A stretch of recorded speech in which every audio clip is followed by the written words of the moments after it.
Hey guys, it's been a tiring week, so give me a break. Okay, so I'm working on a lot of world building right now for the Scourge of Ninepoint, so I thought I'd talk to you a little bit about world building and my process and some of like the things that pop in my head. So this is a little scatterbrained, sorry in advance. I think that working on a fantasy comic is really awesome.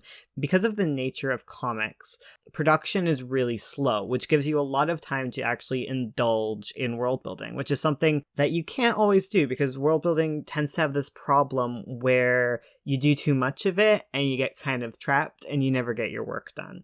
So that's like the main rule with world building that you must like remember above all else. If making your world is getting in the way of making your story, it's time to stop. You need to move on. You need to focus on your story first. Let your world building be a platform to make your story cooler, but don't let your world building get in the way of having a story in the first place. And that's the main rule. That's where we could stop, honestly. But let's not stop there. Like, let's get into like my process a little bit. So when I'm building a world, I'm essentially creating an illusion. Your goal is to convince people that you have thought everything out while doing as little work as possible to actually think things out for yourself. Your initial world building is efficient. It's sort of like designing a set. Your set is only ever going to be filmed at certain angles, and your world building is only ever going to be shown in certain contexts. So the very first thing you need to consider when world building is what angles will your story be viewed at? What are the most important aspects that need to be fleshed out? In the case of my comic Ninepoint, there is a large amount of time dedicated to the Ninepoint Empire. Knowing the ins and outs of how the kingdom functions, is imperative to telling the story. But do I need to know all about Ninepoint? No, I can develop the peripherals a little bit, but developing every single aspect of their waste removal strategies, that's probably a wasted effort. Understanding like some cursory information is very important, like what is their food like? What jobs do people usually do? How does their social hierarchy work? Those are good to know, but the main focus of this story in particular is the relationship that Ninepoint has with Calicos. Because the main character is a calico, the calicos are oppressed in this world, that's where all the conflict is, so I really need to know that more than I need to know about their culinary practices. So where your story's focus lies, that's where your world building focus should lie. And you want to know every little aspect of this pillar. Like, whatever your story is based around in your world, you need to know the ins and outs of this. Because when you focus on it and you think out all of the contingencies and really build and make something very solid, it'll show through in your work, even if you don't show it to your readers. But all your effort will show through. And then when you introduce other like cursory information that you haven't really thought out as thoroughly, it'll still feel very real because of the realness that you've generated in other aspects of the story already. Having well thought out bits really gives you like brownie points with your readers for like believability brownie points with them. So like focus on your one most important thing, make sure it's solid, make sure there are not holes to be poked through. One thing that really helps me when building things, world building and finding my focus, is focusing on rules. When I talk about rules, I'm sort of just talking about your goals. So in something like Harry Potter, like the goal would be to have a wizard society that's hidden, and you would then shape your world building around this concept that you want, where you want like a hidden world of wizards.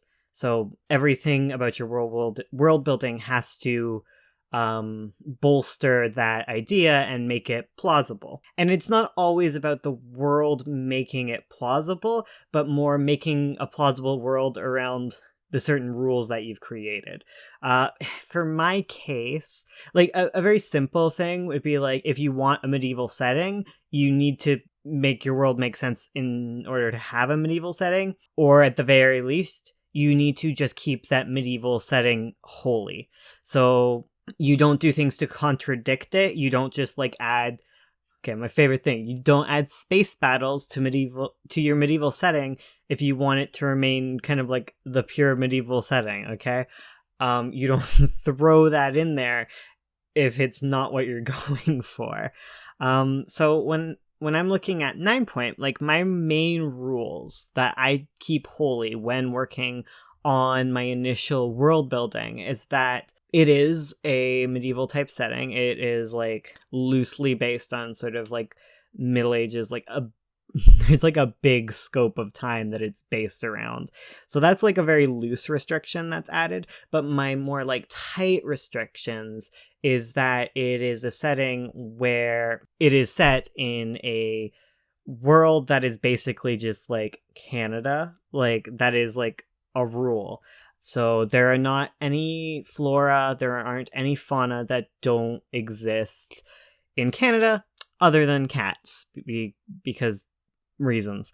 Whenever I'm building my world, I always have to refer back to these rules and be like, do these rules that I have set in place allow for this cool thing that I want? If no, am I allowed to make an exception to this rule? Can I find something about reality that I can bend that still keeps holy my rule? So I'm not going to add any sort of strange animals that don't exist in reality, but can I bend animals that do exist in reality to suit my needs?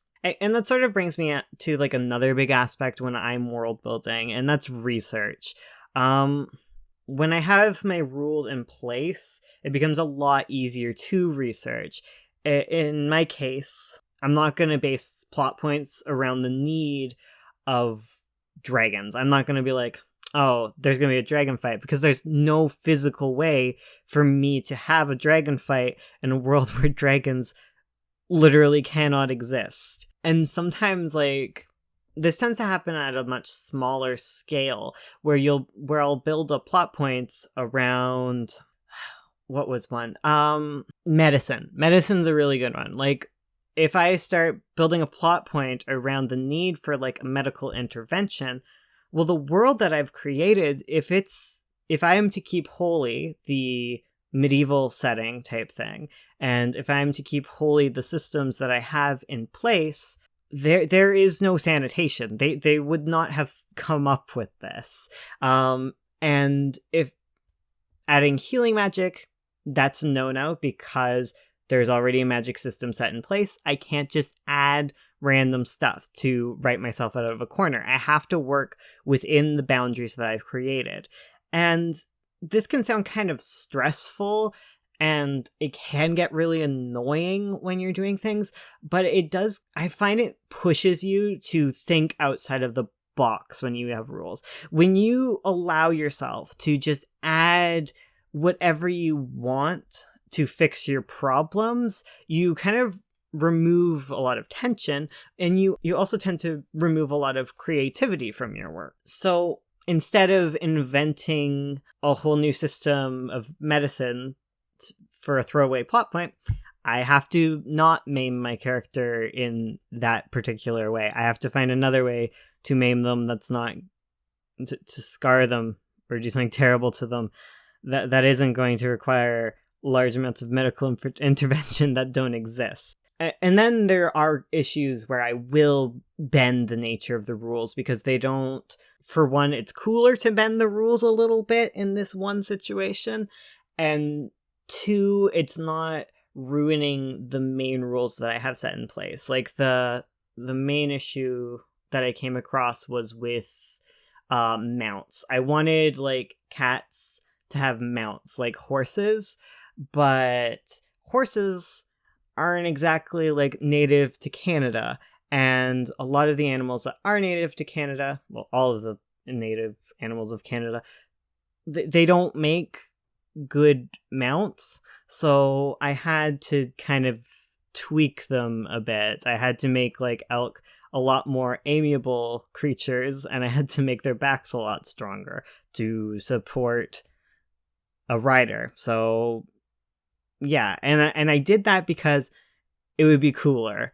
And because changing elk slightly, it isn't going to change any of my main rules because I've already turned a lot of animals into anthros, and therefore the ecology of the whole world isn't exactly like Canada. So I'm allowed to make these small adjustments. And it's still fun because I still get to preserve some of the aspects that make things unique about Canadian wildlife, but also make them different than just if I had horses.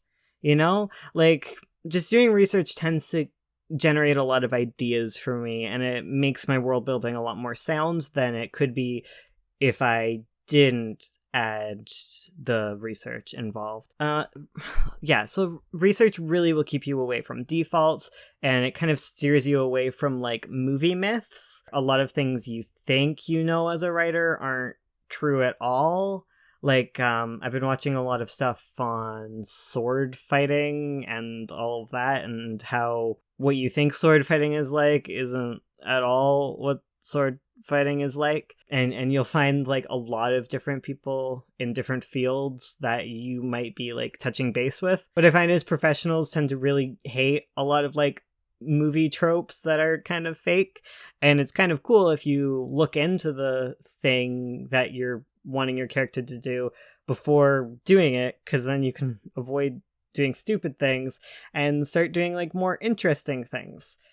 But then you kind of run the risk where like the lay person doesn't understand that that's the way things actually are, and then they challenge you, and oh my goodness, you can't win. But I definitely recommend research, because not only will you like not upset professionals of their field, you can avoid kind of like problematic tropes and things. Like a good one, like if you're adding like characters with disabilities, you probably want to like, you know, look into people who actually have said disabilities, and then you won't be a jerk butt when you're writing it, and you'll have something a lot more like, I don't know, more interesting, because like reality is a lot more interesting than like movies in real life. There's not dragon battles in real life, so maybe movies are more interesting. Are there a lot of movies with dragon battles? I feel like I can't think of many. I guess How to Train Your Dragon, does that have dragon battles? Probably does. I don't think I've watched that movie. Oh my god, I'm so tired, guys. Okay. Anyways, like I said with elk, if you're gonna bend reality, you want it to be a conscious decision. You want to kind of avoid stepping into things accidentally as much as you can. You're gonna step into things accidentally, but with comics you have a lot of time to back out of it. When someone catches you on a little detail where they're like, why is this like this, you can be like, I don't know, why is that like that? And then you can like quickly scramble to like rectify it, like give an actual reason. But like I said in the beginning, all this stuff shouldn't come at the detriment of actually finishing something. If you are working on your world building and you haven't even like finished your script, if you're like writing up languages and developing all these maps and all this mythology that you're not even going to end up using because you don't even really know what direction your story is going to go in, okay, write your story first. Get that out of the way. And then you can start adding all those details, because they're really great for when you're like building settings and doing design work. And if you have an artist who's doing the design work, you can start talking about all these different things, and you can get all the research done, and you can be amazing and still have something to do as the art takes years to complete. Anyways, I'm so sorry. Anyways, so speaking of Scourge of Ninepoint, pre-orders are now finished, and you can just buy it now, and they're all shipping. So get in on that. And if you are someone who doesn't have a lot of money, we also have the ebooks available on our Gumroad now. So $2 Canadian, like not even real money, and you can read the first chapter and you can know what I'm talking about. Thank you so much for watching. Oh wow, Don't record tired, kids. You're gonna regret this later, Bones. Hopefully not. I don't know. Ursula thinks I'm dead because I'm not replying. I should probably talk to her.